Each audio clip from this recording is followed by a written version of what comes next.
What's up guys, it's Oblivious Gamer here, and this would be my review on Override 2 Super Mech League. Now, before I continue, I want to state that I got a review code from Modus Games. So thank you Modus Game for the review code, and before I get called a shill, I just got the regular edition, so I still had to put some money to get the season pass, since in order to unlock Ultraman, you need to get the season pass. Now, I personally have been enjoying this game, mainly because it has Ultraman. However, despite that, I personally feel this is not a game for everyone. So hopefully this review helps you out to find if you're someone who would enjoy the game. Now, Override 2 can be best described, I mainly feel, as an arena fighting game, with the main characters being mechs, each with a unique look, gameplay, and style. The game features multiple modes such as 1v1s, 2v2s, a free-for-all. There's a lot. So as you can probably guess, this game is the sequel to Override Mech City Brawl, a game that came out back in 2018. Personally, I thought the game was okay. I didn't enjoy it much, felt the movement was slow, and the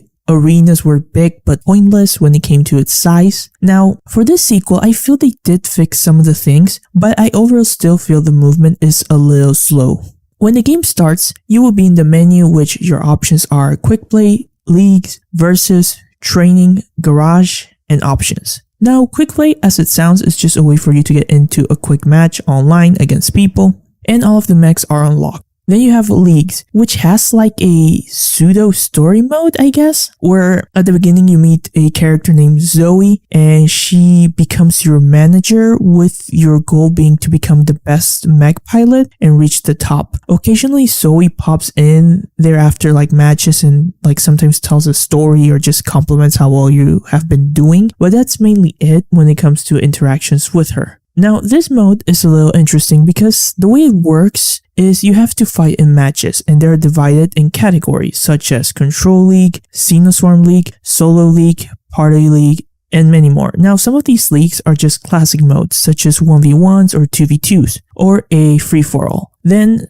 some are different modes like Control League, where there's a circle and you have to try to stay in the circle to survive. Or you have Xenoswarm, where you fight against multiple AI enemies. Now, the interesting and weird aspect of this mode is that it's online and offline. So what do I mean by that? Well, when you select what mode you want to play, the game will first try to put you in a match against someone. If it's unable to find someone, it would put you against bots. There is also the option to just immediately play against the bots. In this mode, also you will have to earn money and buy the mechs you want to use. By winning matches, you will earn money, and also through sponsorships, which is just a company giving you a goal such as perform 10 ultimates, and if you fulfill it between the time that is stated, you will earn money. With that money, apart from buying new mechs to use, you can buy accessories and colors for the mechs, which are found in Garage, which will be unlocked after you win certain amount of matches. Now for Ultraman, you can just add accessories, no color changes. But the other mechs allow you to change the colors, though there aren't many options for colors. When it comes to accessories, I feel they're very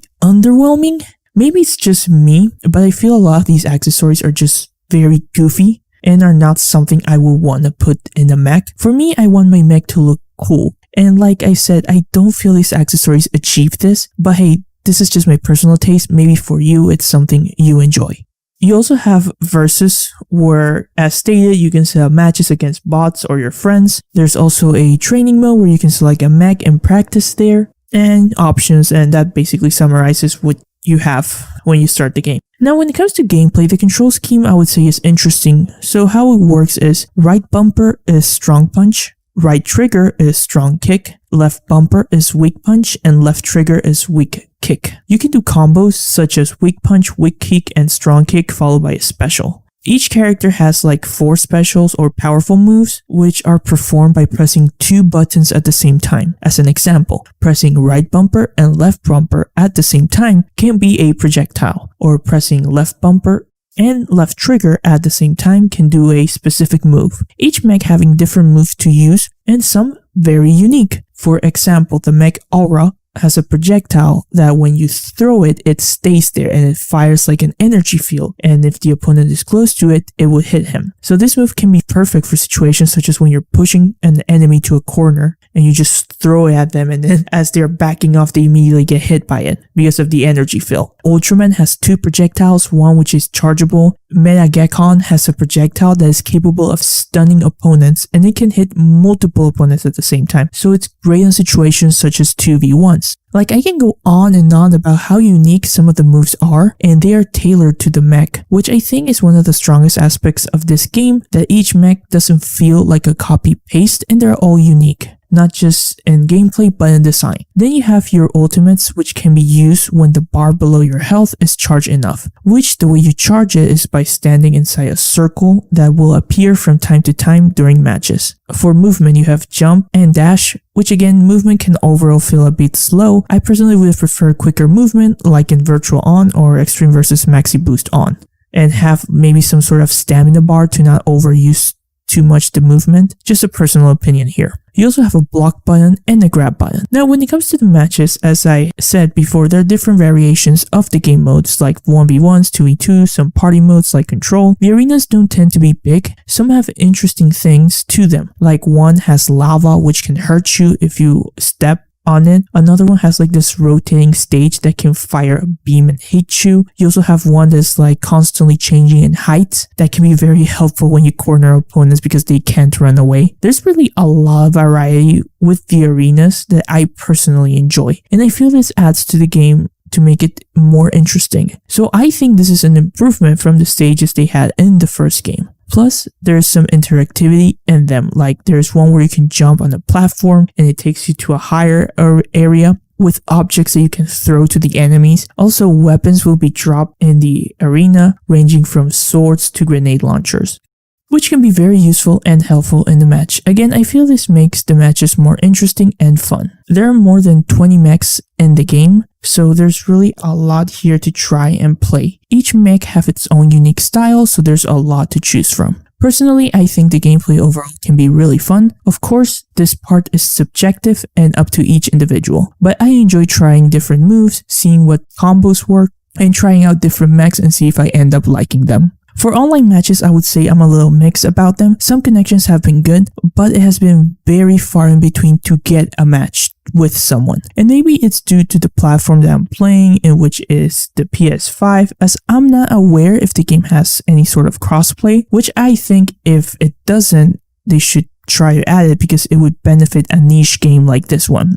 And also because the game is like on every platform available. So far from the few online matches I've had, I would say connection has been stable with very little hiccups. Again, I do think a big reason why getting online matches can take quite a while is because in the end this is a niche game, so that is something to take into consideration when deciding if you want to get this game or not. So who's this game for? Well, as I said, I like the game and enjoy it, but I wouldn't recommend it to everyone. To start, the normal edition of the game is sitting at $29.99, while the deluxe edition, which has the season pass for Ultraman, Bemular, Danmoroboshi, and Black King, is $39.99. So obviously price is generous and seems fair, but the game does has its fair share of problems. So I would say this game is for 1. People who don't care too much about playing online against people, since as I said, you will find people but it could take a while to get a match, especially if you're doing the leagues mode. 2. If you have friends who would probably play this with you, which this game can be excellent as a party game to fight against friends and have fun, especially with the different modes available. Plus, you just need one more friend. And of course, it would be better if you had 3 friends who are interested in the game to enjoy more of those party games.